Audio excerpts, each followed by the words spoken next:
పూరా local. Welcome to పూరా local. H1B visa దరఖాస్తుదారులపై waiting ను ప్రారంభించిన అమెరికా ప్రభుత్వం ఇప్పుడు మరో బాంబు పేల్చింది. ముందు జాగ్రత్త చర్యల్లో భాగంగా భారీ ఎత్తున H1B, H4 వీసాలను ప్రుడెన్షియల్ రద్దు చేసింది. ఈ మేరకు వర్కింగ్ వీసాలు రద్దయినట్లు ప్రభావిత వీసాదారులకు కాన్సులేట్ నుంచి ఈమెయిల్స్ వచ్చినట్టు తెలుస్తోంది. H1B, H4 visa దరఖాస్తుదారులు social media ఖాతాలను పరిశీలించే ప్రక్రియ ప్రారంభమైన నేపథ్యంలో ఈ పరిణామం చోటు చేసుకోవడం గమనార్హం. అయితే ఈ ప్రుడెన్షియల్ రద్దు తాత్కాలికమేనని తెలుస్తోంది. ఇది శాశ్వత వీసా తిరస్కరణ కిందికి రాదని ఇమిగ్రేషన్ అటార్నీ ఎమ్మెల్యే వెల్లడించారు.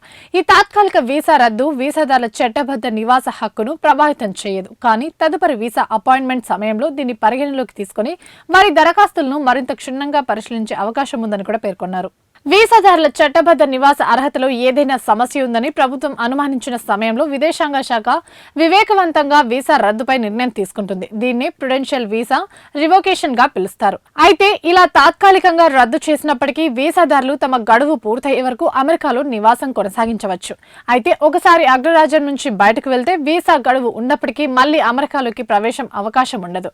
తాత్కాలిక రద్దు సమయంలో వీసాల స్టాంప్ చెల్లుబాటు కాదని కూడా పేర్కొంది.